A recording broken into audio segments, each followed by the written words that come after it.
people are hungry for the information. They want to know, what is this AI? How does it apply to their job?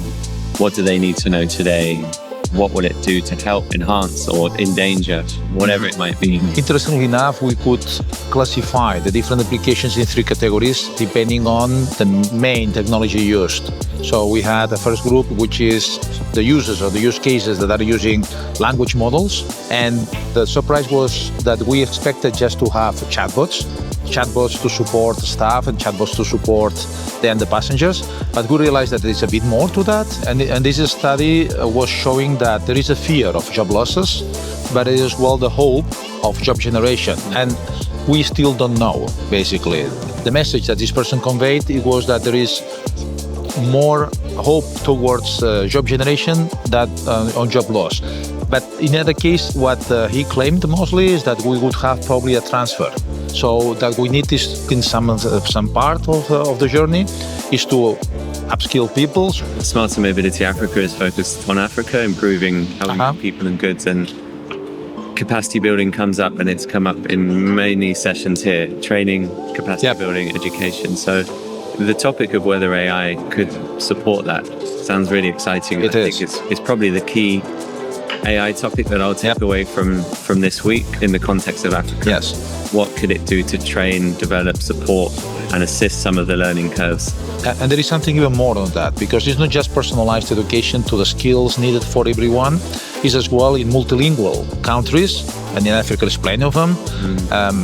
Then you may have as well the person receiving teachings on their own language, which usually facilitates the learning itself.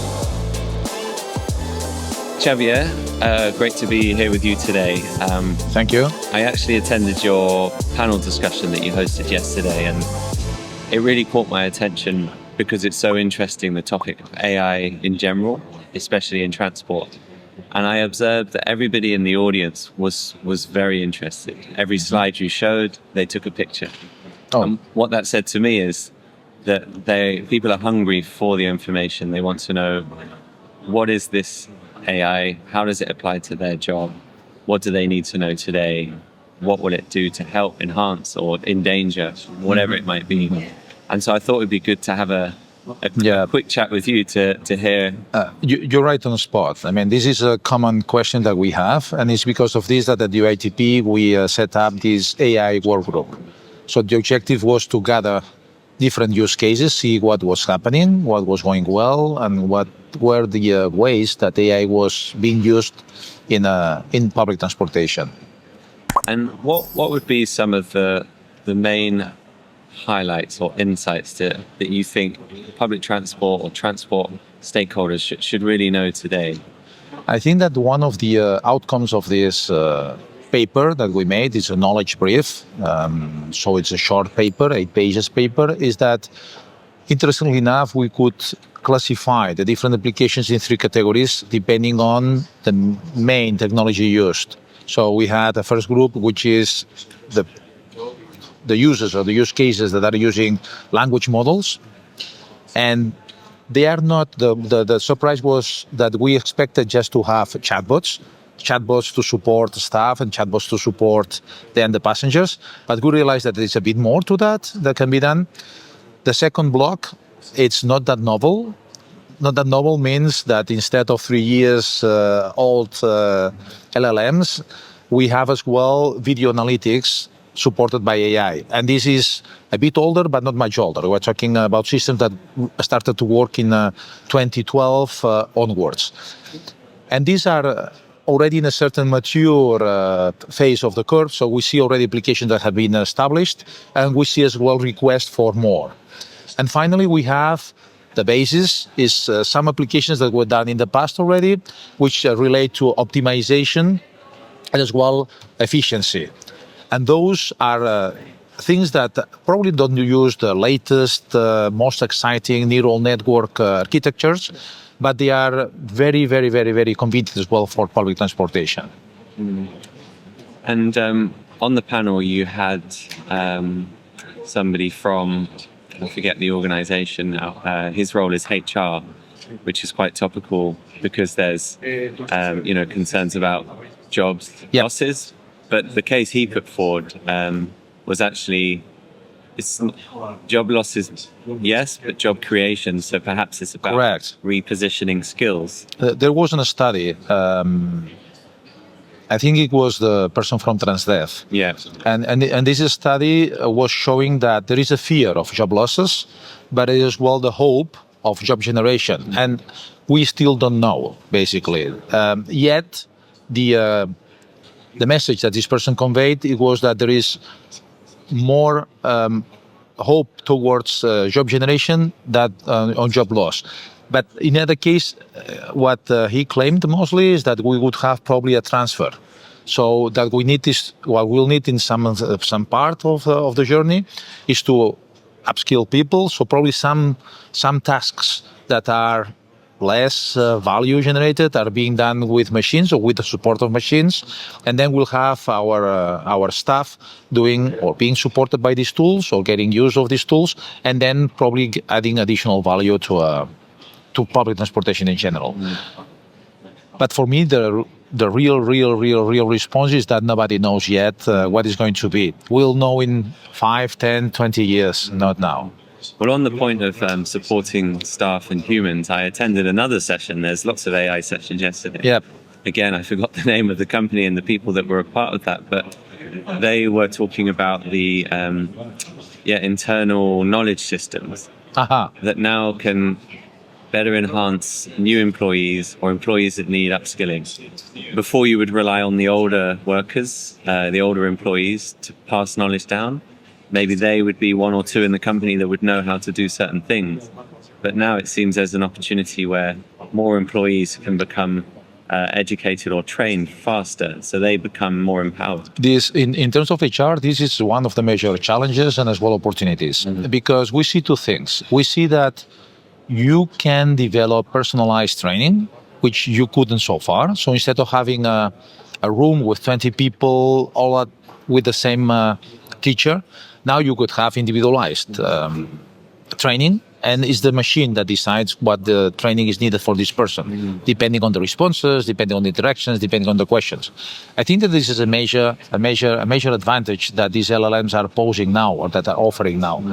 There is a second thing, and there is another challenge, which is, and I think this was a nice presentation yesterday as well by one writer, Anders. I don't remember his Ekstrom. Anders Ekstrom is his name. And he claimed one interesting point, which is if we rely too much on these automatic tools to do the heavy lifting, so to do the heavy work, then we're missing as well some part of the expertise learning phase that we all humans have between we are just beginners until we get experts. So here the thing is whether these tools can help us go faster in this expertise learning curve, or whether we are going to leave too much of the heavy lifting to them, so we'll never become really experts, but we'll need always the crutch of these systems. So perhaps almost finding that balance of support from the tool, but Correct. doing some heavy lifting as well. I'm convinced that we'll find the balance, because I have kids, for instance, and they are 16-year-olds, and they already tell me whenever we have, for instance, a task that we have a problem. I mean, the lazy response is let's ask ChatGPT. But I mean, they're already smarter than us, I think, the youth. I mean, and they say no. That first we discuss among ourselves.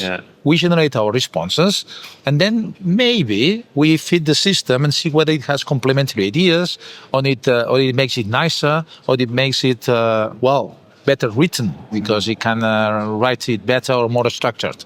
So I think that this is probably going to be the future approach. That we first think. I think it's the only way to expertise. That we challenge ourselves, and then we use these tools as a complement to improve our work, not the other way around. But of course, when we are lazy, we are going to certainly just ask the tool. Lazy or busy, sometimes. Or lazy or busy. You need to move quickly. But there is a nice point from this writer from Ekstrom, which is if we just get the response from the machine and we stay with that, we may conform to a less quality response, because the system is going to usually give you the average response. Yeah. And in some cases, you need something that is more elevated, that is more visionary, that is more creative, and is not sure that the machine can do that. And probably a human brain is still much better than that. Yeah. No, it's a really interesting point. And Smarter Mobility Africa is focused on Africa, improving how we move people and goods. And capacity building comes up, and it's come up in many sessions here: training, capacity building, education. So the topic of whether AI could support that sounds really exciting. I think it's probably the key AI topic that I'll take away from this week in the context of Africa. Yes. What could it do to train, develop, support, and assist some of the learning curves? And there is something even more on that, because it's not just personalized education to the skills needed for everyone. It's as well in multilingual countries, and in Africa there's plenty of them. Then you may have as well the person receiving the teachings on their own language, which usually facilitates the learning itself. That's a great point. And actually here at the summit, they have an app called Wordly, I think. And I used it in one of the sessions because it did live translations. I thought that was incredible. It was text-based, but it was someone from Mexico was speaking in Spanish, and the translator wasn't there to do it in human, so it happened in AI. And I thought that was amazing. In real time, I was able to understand what was going on. Yeah. Great. Yeah. This is the kind of things that we can get from AI. Brilliant. Well, thanks for your time. I really enjoyed the panel yesterday, enjoyed our conversation, and I'll definitely share the UITP report that you created recently. Thank you. Thanks, Xavier.